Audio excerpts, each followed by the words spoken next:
Bonjour à tous et merci d'être présent pour cette 8e vidéo de la chaîne YouTube tennisbelge.be. Merci de votre fidélité déjà. Et voilà, on commence tout de suite avec les résultats du grand circuit. L'information principale du grand circuit, c'est bien qu'on a retrouvé Kirsten Flipkens. Depuis plusieurs mois, elle avait bien du mal à réaliser des performances face aux joueuses du top 100. Et la voilà qui atteint les demi-finales à Istanbul. On avait déjà remarqué à Wimbledon que ça allait un petit peu mieux, mais là elle confirme.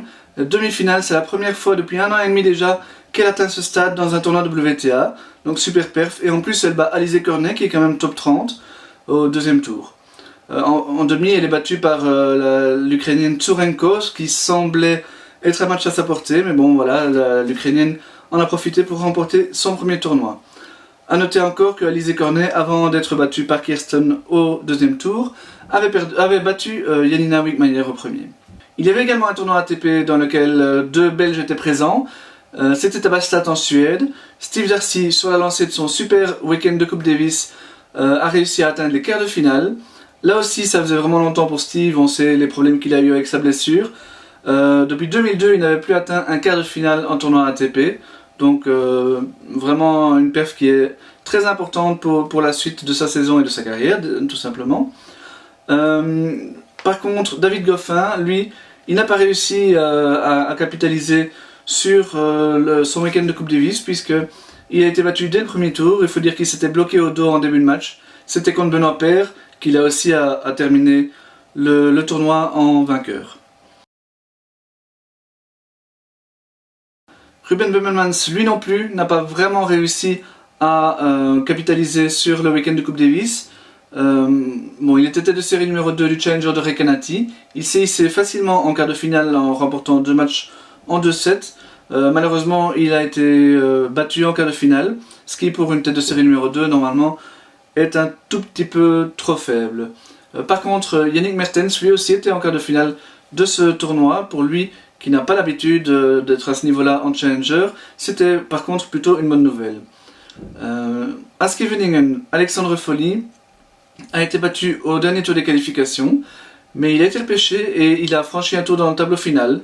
Là aussi, c'est pas habituel pour Alexandre, ce n'était que la 3e fois de sa carrière qu'il franchissait un tour dans un Challenger. Rayon mauvaise nouvelle par contre, Germain Gigonon a été battu au premier tour à Tampere en Finlande, et Maximo Tom, ça c'est plus inquiétant encore, il a dû abandonner au premier tour du Challenger de Granby. Je ne connais pas exactement la nature de sa blessure, mais ça a l'air tout de même relativement sérieux puisqu'il a déclaré forfait pour le tournoi de Lexington cette semaine. Chez les filles, 2 bonnes nouvelles. Tout d'abord, Isaline Bonaventure qui remporte le deuxième 25 000 $ de sa carrière.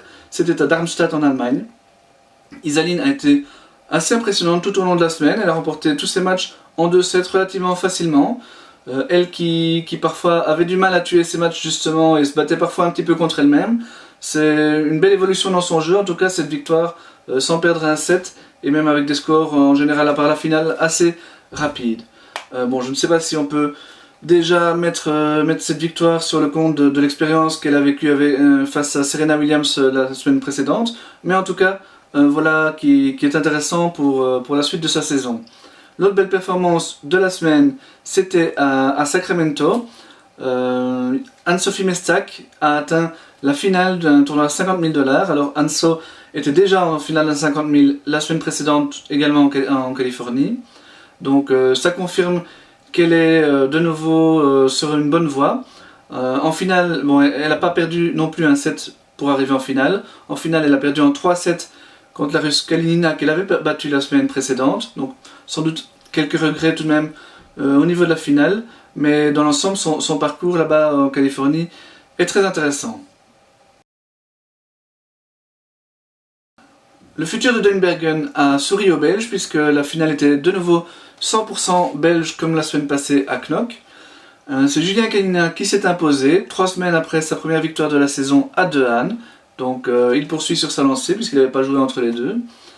En finale, bon, il a bénéficié d'un tout petit peu de chance tout de même avec l'abandon d'Omar Salman, vainqueur à Knock la semaine passée en quart de finale, et en finale de Joris Delors.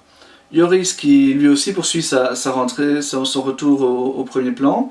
Il atteint la finale, c'est une super performance.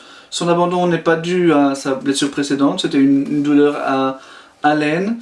Donc a priori rien de trop inquiétant à ce niveau-là. Il y a eu deux autres belles performances cette semaine. C'était Benjamin Do qui était invité par les organisateurs, Jolan Caillot qui était sorti des qualifications. Tous les deux avaient déjà obtenu leur premier point ATP un peu plus tôt cet été. Et là, ils ont encore réussi un super parcours avant de se rencontrer en quart de finale. Et c'est Jolan qui l'a emporté. Jolan a d'ailleurs très bien résisté à Joris Delors encore en demi-finale. Auparavant, Benjamin avait au premier tour battu la deuxième tête de série, un Chilien. Et quant à Jolan, lui, il avait battu Clément Gaines, qui était quand même un des favoris du tournoi. Voilà, dans les doubles, c'était également une finale 100% belge, puisque Sander Gillet et Joran Vliegen ont battu Julien Canigna et Jonas Merckx. Un autre belge a également remporté un tournoi futur en double, puisque Romain Barbosa s'est imposé au Portugal à Castelo Branco. En simple, il avait été battu au deuxième tour.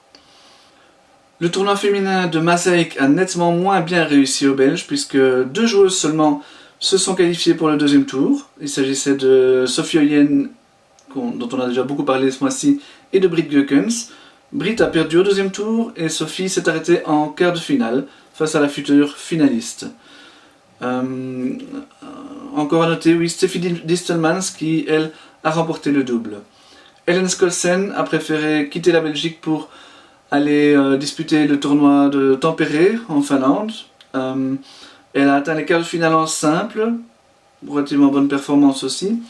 Et elle s'est imposée en double, donc pas mal de réussite en double pour tous nos joueurs belges cette semaine. On passe aux jeunes. Chez les jeunes, la semaine était consacrée au championnat d'Europe dans toutes les catégories. Les Belges se sont pas trop mal débrouillés, très peu ont perdu au premier tour, il y a eu 2-3 matchs remportés dans toutes les compétitions, mais la palme revient à Aksana Marin qui a rejoint les quarts de finale en moins de 16 ans. Toujours chez les moins de 16 ans, il y avait un catégorie 3 en Belgique, AO1, et bon, ça n'a pas trop réussi aux Belges dans l'ensemble. Néanmoins, il faut retenir que Manon Mullenberg, qui était attendue parce qu'elle était tout de même tête de série numéro 2, elle s'est hissée en finale. Elle a été assez largement battue par la Russe Krupenina, mais bon, la Russe a survolé le tableau, donc pas trop grand chose à se reprocher. Manon avait battu en demi-finale une autre Belge, Anaïs Defossé. A noter encore en double la victoire de Marion Cardous et de Valentine Limoges.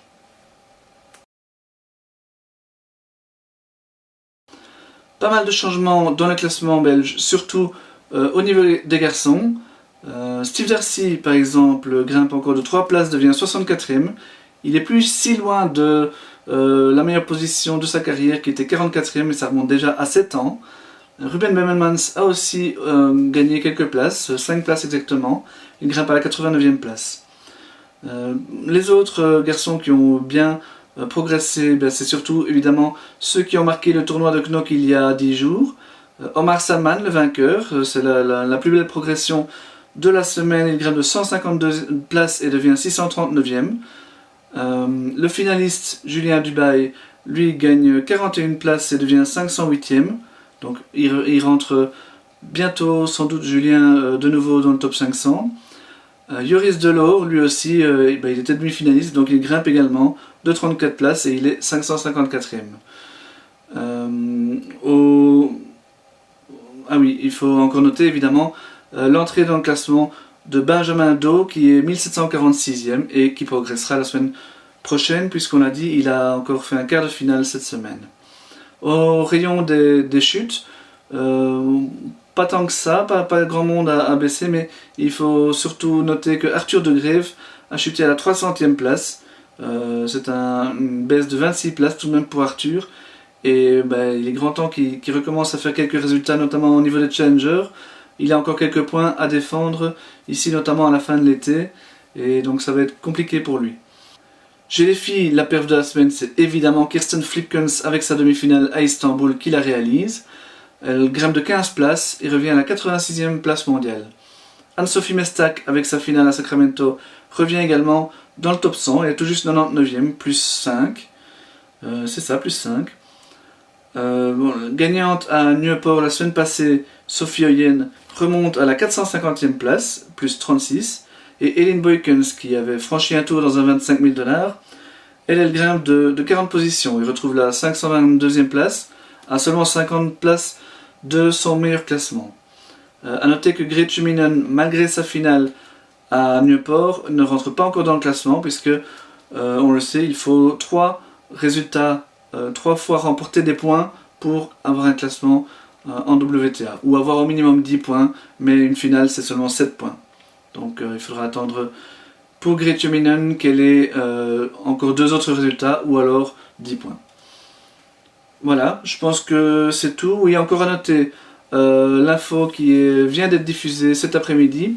La demi-finale de la Coupe Davis aura bien lieu donc, face à l'Argentine en Belgique, ce sera Forêt Nationale.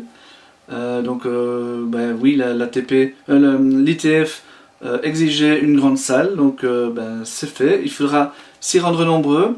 Malheureusement, ça tombe assez mal ce week-end-là, le dimanche, c'est la journée sans voiture, donc il faudra aller en transport en commun jusqu'à Forêt Nationale. C'est pas forcément évident à Forêt, donc prenez vos renseignements bien à l'avance, mais surtout, allez voir cette rencontre. Il faut remplir la salle, il faut 8000 places remplies et des gradins pleins et une ambiance de folie.